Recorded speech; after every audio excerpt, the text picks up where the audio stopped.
అని ఒక ఆయన ఎప్పుడో చెప్పారు తెలంగాణలో. డర్టీయెస్ట్ కాదు, ఇంకా దానికి త్రిబుల్ డర్టీయెస్ట్. అంత హీనమైనటువంటి ఒక వ్యక్తిని ఈరోజు ఆంధ్రప్రదేశ్ ముఖ్యమంత్రిగా చూడటం అంటే ఇంతకంటే ఆంధ్ర ప్రజల దురదృష్టం ఇంకోటి చెప్పటానికే వీల్లేదు. అబద్ధాలు అబద్ధాలు అబద్ధాలు అబద్ధాలు అబద్ధాల మీద కోటలు కట్టుకుంటూ గత ముఖ్యమంత్రి చేసిన పనులన్నీ తన ఖాతాలో వేసుకుంటూ ఇంత నీచానికి ఎవరైనా గతంలో పాల్పడ్డారంటే కానీ, ఎందుకంటే ప్రతి ఒక్కరికి ఒక ఆత్మగౌరవం ఉంటుంది, ప్రతి ఒక్కళ్ళకి కూడా కొంచెమైనా సరే బిడియం ఉంటుంది. అరే ఇది వాళ్ళు చేసింది కదా, మేమెందుకు చెప్పుకోవాలి అని. అలాగే ఇది అబద్ధం కదా, మనం ఏం చేస్తున్నాము, ఇలా రాజకీయం కోసం ఇలాంటి పిచ్చి పిచ్చి మాటలు పిచ్చి అబద్ధాలన్నీ ప్రచారం చేస్తున్నాం. ఎవరి మీద చేస్తున్నామంటే అదిగో సాక్షాత్తు మొత్తం ప్రపంచ దేశాలన్నీ కూడా పూజించేటువంటి మహాదేవుడు ఆయన, కలియుగ స్వామి ఆయన, కలియుగ వెంకటేశ్వర స్వామి. ఆయన ప్రసాదం మీద ఇంత నీచంగా మీకు నోరా లేకపోతే తాటి మట్ట కూడా అర్థం కానటువంటి పరిస్థితి. ఆ తాటి మట్టలు కూడా వర్షం కురిస్తే శుభ్రంగా అయిపోతాయి, ఎంత పచ్చ కళకళ్ళాడతాయి. కానీ ఒక భయంకరమైన కంపు కొడుతున్నటువంటి నోళ్ళు పెట్టుకొని నువ్వు, నీ కొడుకు, నీ బానిస పవన్ కళ్యాణ్, మీ ముగ్గురు కలిసి ఈరోజు రాష్ట్రాన్ని ధ్వంసం చేసి పడేస్తున్నారు. మిమ్మల్ని ఏమని పిలవాలో కూడా అర్థం కానటువంటి పరిస్థితి. ఏ భాషతో మిమ్మల్ని వాడాలరా రాను కూడా అనాలనిపిస్తూ ఉంది. అంత బాధ కలుగుతూ ఉంది మీరు చేసిన ఎదవ పనులు చూస్తూ ఉంటే. ఏంటి ఒక్క సిగ్గులేదా చంద్రబాబు? 80 ఏళ్ళు వచ్చినాయి నీకు. ప్రతి ఒక్కడికి జీవితంలో ఎక్కడో చోట ఓ పశ్చాత్తాపం అనేది ఉంటుంది కదా. ఎక్కడో చోట నేను ఈ తప్పు చేశాను, నేను ఇప్పుడైనా సరే పశ్చాత్తాపడి ఆ దేవుడికి నేను క్షమాపణ చెప్పుకోకపోతే నాకు నీ జీవితం ఏమి ఉండదు అని చెప్పాను. ప్రతి ఒక్కడికి కలుగుతుంది ఎక్కడో చోట. కానీ నీకు 80 ఏళ్ళు వచ్చింది, ఇప్పటికేమో అసలు మైండ్ లేకుండా పోతున్నావు. నువ్వు ఏం మాట్లాడుతున్నావో నీకే అర్థం కావట్లేదు. ఎవరో కట్టిన బిల్డింగ్ దగ్గరికి వెళ్ళి ఫోటో తీసుకొని ఇది నాది అంటావు, అక్కడికి వెళ్ళి దావోస్ వెళ్ళి ఏదో అబద్ధాలు ప్రచారం చేస్తావు, 23 లక్షల కోట్ల ఉద్యోగాలు అంటావు. ఇది నీ మైండ్, నీ పరిస్థితి ఇది. అలాంటి నువ్వు ఇప్పటికి కూడా కనీసం పశ్చాత్తాపం లేకుండా నీ అబద్ధాలు అనేటువంటి దాన్ని కంటిన్యూ, ఇదొక నిఘంటువులాగానో లేకపోతే ఒక గ్రంథ రచనలాగానో నువ్వు కంటిన్యూ చేస్తూనే ఉన్నావు. ఇప్పటికి కూడా నీ పాపం పండే రోజు దగ్గరకు వచ్చిన చంద్రబాబు, నువ్వే కాదు నీ కొడుకు, నీతో పాటు ఉన్న నీ బానిస పవన్ కళ్యాణ్ ముగ్గురు కూడా జైలుకి వెళ్ళేటువంటి పరిస్థితి రాబోతోంది. నిజం చెప్తున్నాం మేము.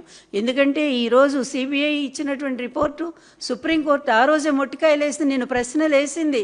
స్వయంగా ఈ రాష్ట్రానికి ఒక ముఖ్యమంత్రి అయి ఉండేటువంటి నువ్వు ఎలా మాట్లాడతావు, నువ్వు ఈ విధంగా నువ్వు ఆరోపణలు ఎలా చేస్తావు, ఇంతవరకు రిపోర్ట్ లేకుండా ఎలా మాట్లాడతావని. ఎప్పటిది నెయ్యి నువ్వు ఇచ్చినటువంటి బోలే బాబా, నువ్వు పర్మిషన్ ఇచ్చిన వాడే కదా, ఆడు సప్లై చేసింది. పైగా ఎప్పుడు ఇది టెస్ట్కి వచ్చింది, జూన్లో కదా, అంటే నీ గవర్నమెంట్ వచ్చిన తర్వాత కదా. అది వచ్చిన 4 నెలలకు నువ్వు అనౌన్స్ చేస్తావా? అది కూడా నువ్వు రిపోర్ట్ తెప్పిస్తే ఏం చెప్పావు, నువ్వు ఏం చెప్తావురా? భయంకరంగా జంతువుల కొవ్వు లేకపోతే పంది కొవ్వు ఇంకా అది ఇది అని ఒక ప్రసాదం మీద అందరూ కళ్ళకద్దుకొని భక్తిగా తినేటువంటి ఒక ప్రసాదం మీద ఇంత నీచంగా ఆరోపణలు చేయటానికి నీకు తప్ప ఎవరికన్నా సాధ్యమవుతుందా? ఇంత అబద్ధాలు చెప్పగలిగినటువంటి హీనస్థితి ఇంకే నాలుకైనా ఉందా? అదొక్క నీ నాలుకే సాధ్యం. ఈ అబద్ధాలతోనే కదా నువ్వు జీవితం అంతా ఇట్లాగే చీ చా అని అందరూ అంటూనే ఉన్నారు. ఆఖరికి నీకు తెలియదు, నీ కుటుంబ సభ్యులు కూడా నిన్ను వెనక దిడుతూనే ఉన్నారు. అయినా సరే ఇది కూడా ఓ బతికేనా బతుకు చంద్రబాబు? ఒక్కసారి ఆలోచించుడు. ఇది ఒక బతికేనా? నువ్వు నీ పచ్చ మీడియా పెట్టుకొని, నీ పచ్చ గొట్టాలు పెట్టుకొని ఇష్టం వచ్చినట్టు ఈ అబద్ధాలను ప్రచారం చేస్తే ఈనాడున్న సోషల్ మీడియా చీల్చి చెండాడటం లేదా అందరినీ? నీ ప్రతి అబద్ధాన్ని అప్పటికప్పుడే రుజువు చేయట్లేదా? అప్పటికప్పుడే తేడ తెల్లం కావట్లేదా? నువ్వు ఇచ్చినటువంటి అనేక విషయాల మీద, అదేవిధంగా రైతు పుస్తకాల మీద కూడా మరి దాని మీద నువ్వు చేసిన ప్రచారం మొన్న ఏమైంది? అది కూడా తేట తెల్లం అయిపోయింది. జగన్ గారు చేసిన మంచి పని అని చెప్పి వచ్చింది. మరి ఇట్లాంటి అబద్ధాలు ఆడుతున్నప్పుడు, అవి రుజువులు అవుతున్నప్పుడు, ఆ నిజాలు బయటకు వస్తున్నప్పుడు నువ్వు సిగ్గుపడాలా? పడవుగా. ఎందుకంటే నీకు సిగ్గు అనేది నీ పుట్టుకలోనే లేదు గనుక, నీకు అసలు ఆ విధమైనటువంటి ఆత్మాభిమానం కించిత్తు కూడా లేదు గనుక, నీ చెప్పాలంటే ప్రజల దురదృష్టం కొద్దీ నువ్వు మళ్ళీ పరిపాలనలోకి వస్తూ ఉన్నావు. ఎన్ని అడ్డదారులు దొక్కుతావో దానికి అందరికీ తెలుసు. ఎన్ని పార్టీల కాళ్ళు పట్టుకుంటావో నీ నీచమైన బ్రతుకు అంతే కదా. దేవుళ్ళంటే ఎన్టీఆర్ని పట్టన పెట్టుకున్నావు, ఆ రోజు వెన్నుపోటు పొడిచావు, చెప్పులేయించావు, ఆ రోజు దాన్ని మైపుచ్చడానికి లక్ష్మీపార్వతి మీద నిందలేయించావు. ఇదే పచ్చ మీడియాని పెట్టుకొని అడ్డంగా పెట్టుకొని అబద్ధాల మీద అబద్ధాలు, అబద్ధాల మీద అబద్ధాలు, ఇప్పటికీ అదే అబద్ధాలు లక్ష్మీపార్వతి మీద చేస్తున్నావు. తర్వాత నీ కొడుకు లాంటి జగన్మోహన్ రెడ్డి అద్భుతమైన పరిపాలన చేస్తే ఆయన మీద ఇక మొదలు పెట్టావు, జైలుకు పంపించావు, మరి 16 నెలలు జైల్లో పెట్టావు. అయినా కూడా రాజశేఖర్ బిడ్డ గనక, ధైర్యవంతుడు గనక నిలబడి నీ కుట్రలు కుయుక్తులన్నీ ఎదుర్కొని వచ్చి స్వయంగా ఎవరి సాయం లేకుండానే అతను ముఖ్యమంత్రి కాగలిగాడు, ఈ రాష్ట్రానికి ఎన్నుకోబడ్డాడు. మొన్న జరిగిన ఎలక్షన్ మళ్ళీ జగన్ గెలుస్తాడని చెప్పి ఈవీఎంల ద్వారా మోసం చేసి ఎలక్షన్ కమిషన్ గుప్పిట్లో పెట్టుకొని మళ్ళా మొన్న గెలిచి వచ్చి ఇది ఒక గెలిపేనంసి. ఇంత హీనమైన బ్రతుకు ఎవ్వరూ కూడా ఈ చరిత్రలో ఇంతవరకు కూడా మేము చూడలేదు. నిజంగా చంద్రబాబు ఛీ, నిజంగా ఛీ, ఇట్లా తిట్టాలనిపిస్తుంది. ఏ పదాలు, ఎందుకంటే నాకు పరుష పదాలు రావు గనక ఇక ఈ భాష చీ అనే పదం కంటే కూడా ఇంకా హీనమైన పదం ఇంకొకటి ఉంటుందని నేను అనుకోను. అట్లాంటిది మళ్ళీ చూడు, ఇప్పుడు పక్క సిబిఐ రిపోర్ట్ వచ్చింది, చెప్పింది అందులో ఏమీ లేదు, కలవలేదు, ఇది పామాయిల్ లాంటివి గల. అది ఇప్పుడేంటి, ఎప్పుడో మీ ఈవోనే చెప్పాడుగా, ఆ రోజే చెప్పాడుగా, పామాయిల్ తప్ప ఏం కలవలేదు, జంతువులకు కలవలేదని.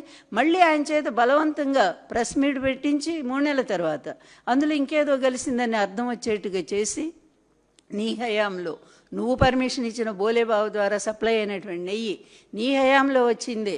టెస్టుకు పంపించారు, 2 సార్లు టెస్టుకు పంపించిన జంతువులకు కలవలేదని ఆ రోజే చెప్పారు.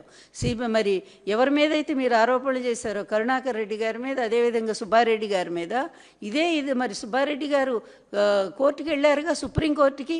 ఆయన తప్పు చేస్తుంటే కోర్టుకి వెళ్తారా? నువ్వెందుకు వెళ్ళలేదు? ఎప్పుడు ఇన్ని తప్పులు చేశావు, ఇన్ని పాపాలు చేశావు, ఆఖరి స్కిల్ స్కామ్ లాంటి భయంకరమైనటువంటి ఒక దోపిడీకి నువ్వు దొంగలాగా ఉన్నావు. అట్లాంటి వాడివి కూడా కేసులు దొంగదారిని కొట్టేయించుకుని సిగ్గులేదా నీకు? అసలు ఏమాత్రం కూడా సిగ్గులేదా నీకు? దొంగదారిని కేసులు కొట్టేయించుకుంటున్నటువంటి నీది ఒక బ్రతికేనా? ఛీ, ఇట్లాంటి బ్రతుకుతూ ఎదవ బ్రతుకు ఎందుకయ్యా? బతికిన 4 రోజులు కూడా ఒక మహారాజులాగా, ఎన్టీఆర్ లాగా, లేకపోతే వైఎస్ రాజశేఖర రెడ్డి లాగా బతకాలన్నారు. కానీ నీ బతుకు ఒక బతుకేనా? ప్రజలు ఒక్కసారి చూడు, బయట ఎంత ఛేదరించుకుంటున్నారో, నువ్వేంటో నీ కొడుకేంటో బయటికి వెళ్ళు, ఒక్కసారి చూడు. నీ ఇంటెలిజెన్స్ ఇప్పుడే నీకు చెప్పి ఉంటుంది. దానికి తోడు నీ అబద్ధాల మీద అబద్ధాలు, అదేవిధంగా ప్రతిదీ కూడా నీ ఖాతాలో వేసుకోవడం, ఎవరో చేసినటువంటిది. మరి ఎవరో కట్టిన వంతెనలు నీయే అంటావు, ఎవరో కట్టిన హాస్పిటల్స్ నీయే అంటావు, ఎవరో చేసినటువంటి ఇట్లాంటి వెదవబాటి మా అబద్ధాలకు మాత్రం నువ్వు కేర్ ఆఫ్ అడ్రస్గా మిగిలావు. ఈరోజు దీని మీద మొత్తం అట్టుడికినట్టు ఉడుకుతా ఉంది సోషల్ మీడియా అంతా కూడా. ఈ రిపోర్ట్ వచ్చిన తర్వాత ఎక్కడ జంతువులు కోవగలిసిన చంద్రబాబు?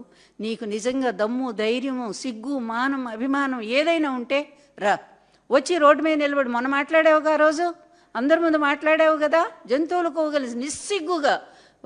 దాంట్లో పంది కోవ కలిసిందన్నావు, యానిమల్ కోవ కలిసిందన్నావు. ఈరోజు మాట్లాడొచ్చి, ఏమాత్రం పౌరుషం ఉంటే రా, నువ్వు బయటికి రా, వచ్చి మాట్లాడు, ఒక్కసారి మాట్లాడు. నువ్వు ఏ కొవ్వు కలవలేదని రిపోర్ట్ నీ సిట్టేగా ఉంది, అందులో కూడా ఒక్కసారి చెప్పు. మరి నేను నిజంగా పొరపాటు పడ్డాను, ఆ రోజు తప్పయింది, భగవంతుడి ప్రసాదాన్ని కూడా నా రాజకీయం కోసం, జగన్ ఏదో బ్లేమ్ చేయడం కోసం నేను ఈ విధంగా మాట్లాడాను, ఒక్క మాట నీ నోటి నుంచి వస్తుందా? మనిషి అవుతావా నువ్వు? అప్పుడు నిజంగా మనిషి అవుతావో? నిజంగా నువ్వు ఆడిన అబద్ధాన్ని ఒప్పుకుంటే. కానీ నువ్వు మనిషివి అయితేవే కదా, మనిషివే కాదు. అందుకే జంతువుల పేర్లన్నీ కూడా నీ నోటి వెంట వస్తూ ఉంటాయి. అంటే ఆ జంతు ప్రవృత్తి, ఆ పశు ప్రవృత్తి, ఆ హీన ప్రవృత్తి అంతా కూడా నీ పుట్టుకతోనే వచ్చింది కనుకనే నువ్వు ఇంత హీనంగా మాట్లాడుతున్నావు, అబద్ధాలు సృష్టిస్తూ ఉన్నావు. అడుగడుగున గుళ్ళన్నీ నువ్వే కూలగొట్టిస్తావు నీ వాళ్ళ చేత. మళ్ళీ జగన్ మీద పెడతావు. మతాన్ని అడ్డం పెట్టుకొని, కులాన్ని అడ్డం పెట్టుకొని ఈ ఆంధ్రప్రదేశ్ సమాజాన్ని చీల్చి చెండాడాలనే నీ దుర్మార్గమైన కుట్ర ఉంది.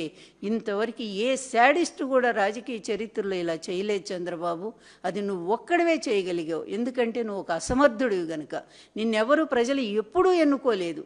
ఎప్పుడు ఎవరో ఒకళ్ళ కాళ్ళు పట్టుకొని వాళ్ళని వీళ్ళని బతిమలాడుకొని వచ్చి నువ్వు ఎప్పుడు గెలుస్తూ గెలుస్తున్నావు కానీ నీ గెలుపు అనేది ఏనాడూ లేదు. ఇది వాస్తవమైన విషయం. అందుకనే నీ విషయం తెలిసే ఈ అబద్ధాలతో ప్రతిపక్ష నేతలందరూ అక్కడేమో ఓటుకు నోటు కేసులో దొంగలాగా దొరికిపోయి అర్ధరాత్రి హైదరాబాద్ వదిలి పారిపోయి వచ్చావు ఆంధ్రప్రదేశ్కి.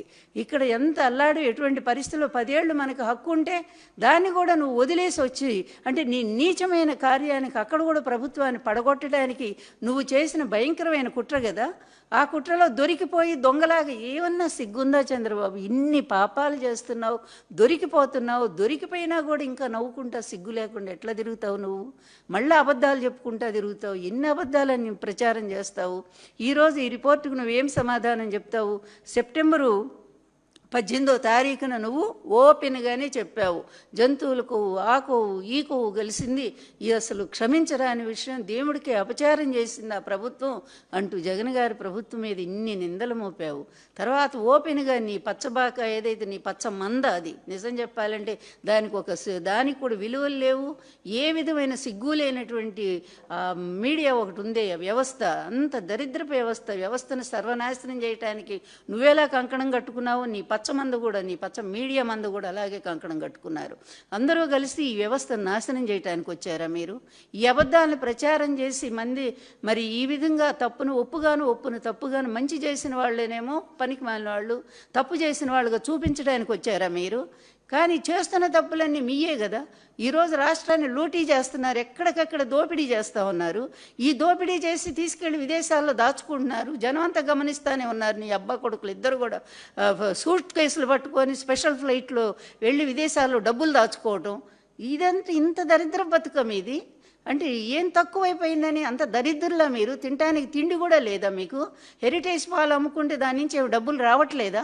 ఈ ప్రజల డబ్బే కావాల్సి వచ్చిందా? ఈ రాష్ట్రాన్ని లూటీ చేయాల్సి వచ్చిందా? దానికోసం మంచి చేసినటువంటి జగన్ గారి ప్రభుత్వాన్ని ఈ విధంగా బదనాం చేయాలా? చేయటం కోసం ఇలాంటి అబద్ధాలన్నీ నువ్వు సృష్టిస్తూ పోతానే ఉంటావా? ఎన్నాళ్ళే సృష్టిస్తావు? ఎన్నాళ్ళు నీ బతుకు చెప్పు? ఎన్నాళ్ళు బ్రతకాలని? ఇంకా కూడా 100 ఏళ్ళు అయిన బ్రతకవు కదా. అదేవిధంగా వచ్చే గవర్నమెంట్ నీ చచ్చినా రాదు. అప్పుడు ఏంటి నీ బతుకు? నీ పాపాలన్నీ, నువ్వు చేసిన నేరాలన్నీ, నువ్వు చేసిన అవినీతి పనులన్నీ మొత్తం కూడా యమధర్మరాజు దగ్గర చిట్టాలాగా ఇక్కడ ఉండవా? రాష్ట్రంలో ఉండవా? వచ్చే ప్రభుత్వం దాన్ని పరిశీలించి నీకు తగిన శిక్ష విధించదా? ఇన్ని పాపాలు నువ్వు నీ కొడుకు జైలు పోరా? ఇవన్నీ ఆలోచించకుండా అడ్డదారిలో ఈ విధంగా నేనేదో చేస్తే చెల్లుబాటు అవుతుంది అనుకునే ధోరణిలో ఈరోజు నువ్వు సాగిస్తున్న ఈ నిరంకుశమైనటువంటి పరిపాలన, ఈ అబద్ధాల రాజ్యం ఎన్నాళ్ళో నిలవదనేటువంటి సత్యాన్ని నువ్వు గ్రహించకపోతే ఆ దేవుడు కూడా, ఇప్పుడు వెంకటేశ్వర స్వామి ఉన్నాడు కనుకనే ఆ దేవుడే బయట పెట్టాడు ఈ రిపోర్టుని, నీ పాపాన్ని బయట పెట్టినట్టు. నేను వెంకటేశ్వర స్వామి భక్తుడిని, అందుకే నన్ను కాపాడాడు అంటాడు. నిన్నెప్పుడూ కాపాడలా, నీకు నువ్వే దొంగగా సృష్టించుకున్నావు. నీ మీద ఆ రోజు కూడా నీ కారు బ్లాస్ట్ అనేది పచ్చి అబద్ధం, అది మాకు తెలుసు ఆ రహస్యం ఏంటో. ఇప్పుడు దాని జోలికి నేను పోదలుచుకోవాలా. నీ సానుభూతి కోసం నువ్వు ఇలాంటి ఎదవ పనులు ఎన్ని చేస్తావని నాకు తెలుసు. ఎందుకంటే అల్లుడు చేసేదంతా అత్తకే బాగా తెలుస్తుంది కనుక. ఇంత దుర్మార్గంగా నువ్వు మొదటి నుంచి కూడా ఎన్టీఆర్ని వెన్నుపోటు పొడిచే ముందు నుంచి కూడా ఎన్ని అబద్ధాలు ఆడుకుంటూ పత్రికల్లో రాయించుకుంటూ ఆయన ఉమనైజర్ అని, ఆయన పనికిరాని వాడని, ఆయనకు మతి భ్రమించిందని ఇలాంటి పిచ్చి రాతలన్నీ రాయించావు, పిచ్చి కార్టూన్లన్నీ వేయించావు. నీ తొక్కు ఈనాడున్నాడు కానీ తొత్తు ఆ ఈనాడు వాడి పేపర్లో రాయించావు. మీ ఇద్దరు కలిసి ఆయన దింపారు, ఆయన ప్రాణాలు తీశారు. చివరికి మీరు పెద్ద గొప్పవాళ్ళలాగా ఇక్కడ చలామణి అవటానికి ప్రయత్నం చేస్తున్నారు. అడ్డదారిలోనే మీ రాజకీయ జీవితం అంతా ఇలాగే కొనసాగుతూ వచ్చింది. అడ్డదారిలోనే ఈనాడు, ఈ ఆంధ్రజ్యోతి, ఈ పత్రికలు కూడా అట్లాగే వచ్చినాయి. వీళ్ళ ముగ్గురు కలిసి ముగ్గురిని కూర్చిరా ముండదయ్యం అన్నట్టుగా చివరికి ఇట్లాంటి పరిస్థితిని తీసుకొచ్చి ఆంధ్ర రాష్ట్రానికి పెట్టారు. దేవుడితో ఆటలు మొదలుపెట్టారు మీరు.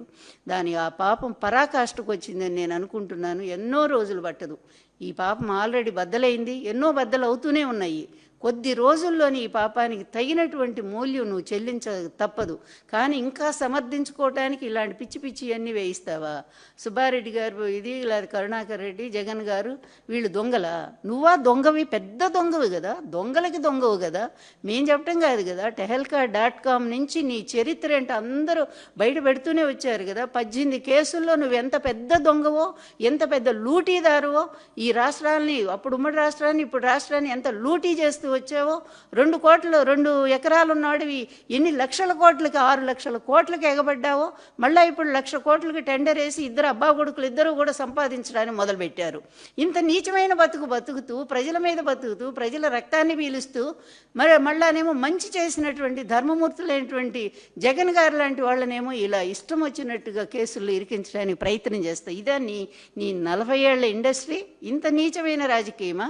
రాజకీయానికి కూడా హద్దులున్నాయి. చాణక్యుడు చెప్పినట్టుగా రాజకీయాన్ని చక్కగా చెయ్యి, మళ్ళా నిన్ను తప్పు పట్టకుండా రాజకీయాన్ని చెయ్యి. అంతే తప్ప నువ్వు అబద్ధాలతోనూ లేకపోతే అఘాయిత్యాలతోనూ నువ్వు ఏదో రాజకీయంలో నిలబడాలంటే అది నిలబడదు, తర్వాత అది తేలిపోతుంది.